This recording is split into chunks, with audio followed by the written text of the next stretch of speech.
Langkah menuju pemilu 2029 akan terasa pada awal 2027 mendatang. Partai-partai besar sudah menyiapkan strategi panjang, merancang siapa yang akan menjadi figur kuat untuk didorong ke kursi RI 1. Nama-nama seperti Deddy Mulyadi, Anies Baswedan, dan Gibran Rakabuming mulai mencuat menjadi topik utama dalam diskusi politik. Sementara itu, Partai Demokrasi Indonesia Perjuangan, PDIP, yang dipimpin Megawati Soekarnoputri harus menghadapi kenyataan sulit. Mereka kehilangan dominasi politik yang dulu begitu kuat. Masyarakat sudah jenuh dengan gaya politik lama yang penuh kompromi. Mereka menginginkan figur baru yang dianggap lebih segar dan dekat dengan rakyat. Deddy Mulyadi, Gubernur Jawa Barat yang dikenal merakyat, mulai mendapat perhatian besar dari masyarakat pedesaan hingga perkotaan. Di sisi lain, Gibran Rakabuming yang membawa bendera PSI mencoba membangun citra modern dan populis, terutama dengan dukungan anak muda. Anies Baswedan yang pernah gagal di 2024 tetap punya pendukung loyal meski elektabilitasnya sering turun naik. Peta politik ini membuat publik semakin penasaran. Mampukah PDIP kembali bangkit atau justru akan ditinggalkan oleh masa tradisionalnya? Gerindra, partai yang sukses mengusung Prabowo di 2024, mulai menyiapkan kader baru.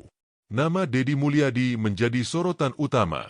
Karismanya sebagai pemimpin Jawa Barat, kedekatannya dengan rakyat kecil, serta gayanya yang lugas membuatnya dianggap sebagai penerus estafet Prabowo. Deddy Mulyadi dengan gaya khasnya, sering turun langsung ke desa, menghadiri acara budaya, dan berdialog tanpa sekat. Figur ini sangat berbeda dengan elit politik yang sering dipandang jauh dari rakyat. Gerindra melihat peluang besar untuk menjadikan Deddy sebagai calon presiden yang kuat di 2029. Namun, perjalanan Deddy tidak akan mudah. Ia harus berhadapan dengan manuver politik dari PDIP dan PSI yang tentu tidak akan tinggal diam. Gerindra harus memastikan koalisi yang solid agar tidak terpecah seperti di masa lalu. PSI yang dulu dianggap partai kecil mulai bertransformasi menjadi kekuatan baru. Dengan Gibran Rakabuming sebagai figur utama, PSI perlahan mendapatkan panggung nasional. Dukungan kaum muda, generasi milenial, dan Gen Z menjadi modal penting. Gibran memainkan politik citra yang modern. Ia menguasai media sosial, membangun jaringan relawan digital, dan menghadirkan program-program yang dianggap inovatif. Walau banyak yang meragukan kematangannya dalam berpolitik, fakta bahwa ia adalah putra Presiden Jokowi membuatnya memiliki basis loyalis yang cukup kuat. PSI yakin bahwa Gibran adalah simbol regenerasi politik. Mereka ingin tampil sebagai antitesis partai lama, menawarkan kesegaran baru di dunia politik Indonesia. PDIP menghadapi tantangan berat. Partai yang selama puluhan tahun menjadi poros kekuatan politik kini mulai kehilangan magnetnya. Megawati sebagai ketua umum sudah semakin tua, sementara regenerasi internal partai berjalan lambat. Nama Puan Maharani yang diharapkan menjadi penerus tidak mampu membangun daya tarik elektoral. Elektabilitasnya rendah, dan masyarakat memandangnya jauh dari figur yang karismatik. PDIP terpaksa mencari alternatif di luar kader internal. Disinilah nama Anies Baswedan masuk sebagai opsi. Meski elektabilitasnya sering naik turun, Anies dianggap bisa memberikan peluang koalisi besar untuk PDIP. Namun, langkah ini sangat berisiko, karena sebagian besar konstituen PDI tidak simpatik terhadap gaya politik Anies. Anies Baswedan, meski pernah kalah di 2024, tetap tidak bisa diremehkan. Ia memiliki jaringan pendukung setia, terutama dari kalangan intelektual, aktivis, dan kelompok yang menginginkan perubahan. Namun, kelemahan Anies selalu sama. Ia pandai berbicara, tetapi kerap dianggap gagal dalam implementasi program. Kritik terhadap kinerjanya sebagai Gubernur DKI masih melekat kuat. Meski demikian, dalam politik, memori publik bisa berubah dengan cepat. PDIP yang sedang dalam posisi sulit mencoba mendekati Anies. Mereka berharap, dengan menggandeng Anies, peluang merebut suara oposisi bisa terbuka. Tetapi apakah koalisi ini bisa diterima publik? Itu masih menjadi tanda tanya besar. Megawati sadar bahwa posisi partainya semakin rapuh. Sebagai ketua umum, ia dihadapkan pada dilema besar, mempertahankan tradisi partai dengan mengusung kader sendiri atau mengambil langkah pragmatis dengan menggandeng figur luar. Usia Megawati yang sudah menua membuatnya juga harus memikirkan warisan politik. Ia tidak ingin PDIP jatuh ke jurang kehancuran setelah dirinya. Karena itu, keputusan pada 2029 dianggap sangat menentukan masa depan partai. Di sisi lain, sebagian kader senior menolak keras ide menggandeng Anies. Mereka lebih memilih untuk tetap bertarung dengan kader sendiri, meski risikonya adalah kekalahan besar. Menjelang 2028, peta koalisi mulai terbentuk. Gerindra bersama beberapa partai Islam condong mendukung Deddy Mulyadi. PSI dengan dukungan partai kecil mencoba membangun koalisi alternatif bersama Gibran. Sementara itu, PDIP sibuk mencari mitra untuk memperkuat posisinya. Anies mulai dirangkul, tetapi negosiasi alot. Anies tidak ingin menjadi sekadar alat penyelamat PDIP. Ia ingin diposisikan sebagai figur utama. Situasi ini membuat spekulasi publik semakin panas. Media nasional terus memberitakan dinamika politik ini, membuat masyarakat semakin penasaran siapa yang akan benar-benar maju di 2029. Survei politik menunjukkan tren menarik. Elektabilitas Deddy Mulyadi terus naik, terutama di kalangan pedesaan dan masyarakat bawah. Gibran mendominasi suara anak muda di perkotaan, sementara Anies stagnan. PDIP makin cemas, karena suara tradisional mereka banyak yang lari ke Deddy. Hal ini membuat partai berlambang banteng itu berulang kali mengubah strategi kampanye. Mereka mencoba memainkan isu ideologi dan sejarah perjuangan, tetapi generasi muda tidak lagi tertarik pada narasi lama itu. Anies, meski stagnan, tetap memiliki peluang jika bisa membangun koalisi besar. Ia tahu, tanpa PDIP, sulit baginya bertahan di arena Pilpres 2029. Di DPR, lobi-lobi politik berlangsung sengit. Partai-partai mulai membentuk poros sendiri-sendiri. Beberapa partai kecil mencoba mendekati Deddy karena yakin Gerindra masih memiliki mesin politik yang solid. Sementara PSI mendapat suntikan semangat dari relawan digital. Mereka percaya bahwa kekuatan media sosial bisa menjadi penentu dalam pemilu. Gibran diposisikan sebagai figur masa depan Indonesia yang membawa energi baru. PDIP semakin tertekan. Beberapa kader muda bahkan mulai mempertanyakan arah partai yang dipimpin Megawati. Konflik internal perlahan muncul, memperlemah posisi PDIP di hadapan publik. Kampanye awal Deddy Mulyadi semakin kuat. Ia tampil sederhana, sering membahas masalah rakyat kecil, dari harga sembako hingga lapangan kerja. Kehadirannya di berbagai daerah selalu disambut meriah. Masyarakat merasa Deddy adalah figur yang otentik, tidak dibuat-buat. Ia mengingatkan publik pada gaya politik Jokowi di masa awal. Popularitasnya menanjak tajam, membuat lawan-lawan politiknya mulai khawatir. Gerindra melihat peluang emas ini.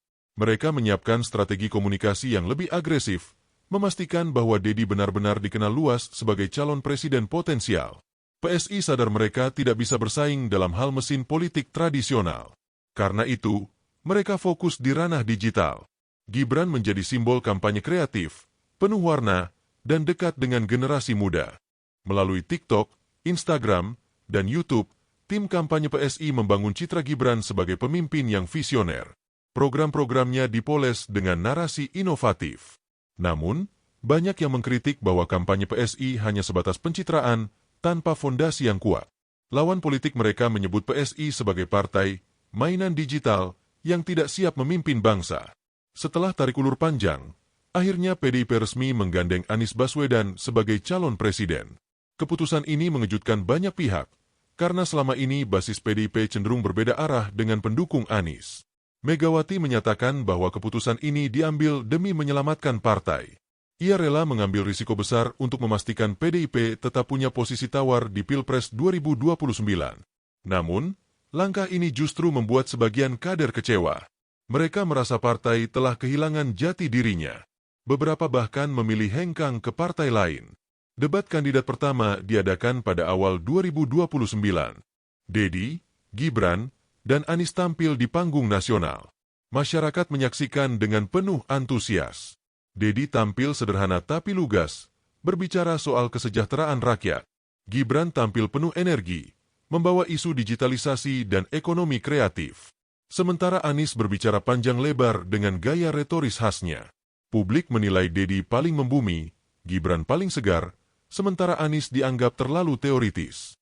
Survei usai debat menunjukkan elektabilitas Deddy naik drastis.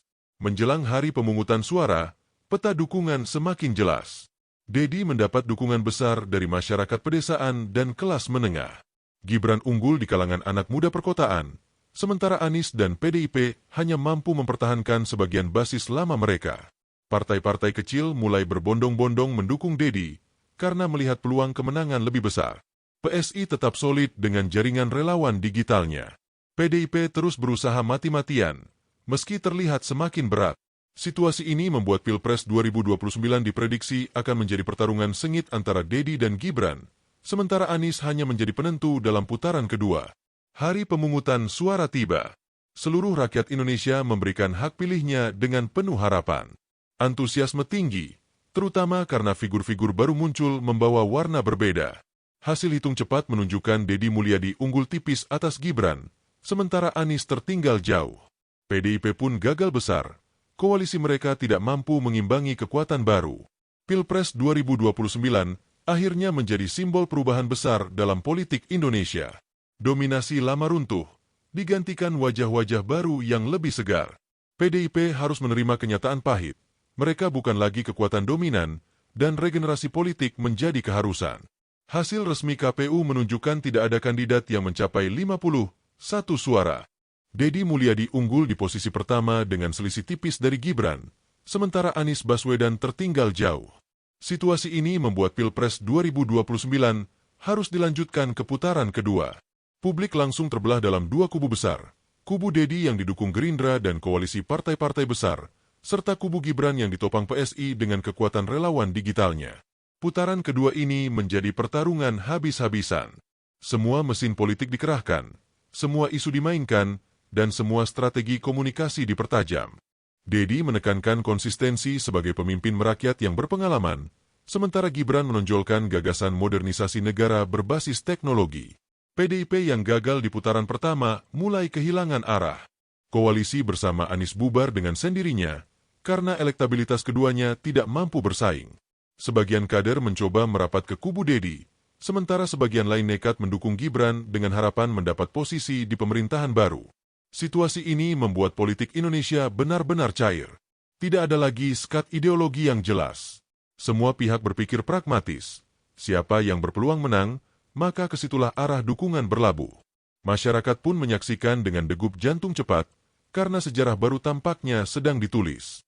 Pilpres 2029 bukan sekadar memilih presiden, melainkan menentukan arah bangsa di era pasca dominasi partai lama. Memasuki kampanye putaran kedua, suhu politik semakin panas. Serangan isu saling dilontarkan antara kubu Dedi dan kubu Gibran. Dedi diserang dengan isu kedekatannya dengan elit lama Gerindra, sementara Gibran dihantam dengan tudingan hanya mengandalkan nama besar ayahnya tanpa prestasi nyata. Media sosial menjadi arena pertempuran paling sengit. Relawan digital Gibran memproduksi konten viral setiap hari, mengangkat narasi pemimpin muda Indonesia maju. Di sisi lain, tim Dedi mengandalkan pendekatan langsung ke masyarakat bawah dengan kampanye door-to-door dan pertemuan tatap muka. Isu korupsi, keberpihakan pada rakyat kecil, hingga masa depan ekonomi hijau menjadi tema utama debat publik. Namun, di balik itu semua, strategi komunikasi lebih banyak berperan dibanding substansi gagasan. PDIP yang sebelumnya menjadi poros besar kini hanya bisa menonton dari pinggir. Kehilangan daya tawar politik membuat partai banteng benar-benar terpukul. Beberapa elitnya bahkan mulai melakukan konsolidasi internal untuk mengganti kepemimpinan Megawati. Pilpres 2029 berubah menjadi ajang pertarungan generasi. Dedi yang dianggap representasi pemimpin berpengalaman tapi segar, melawan Gibran yang dianggap simbol regenerasi cepat dan modernisasi politik.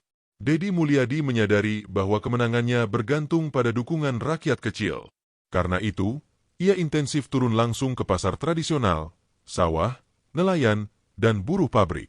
Strateginya sederhana, hadir di tengah rakyat, mendengar keluhan mereka, lalu menawarkan solusi yang realistis. Pendekatan ini sangat efektif.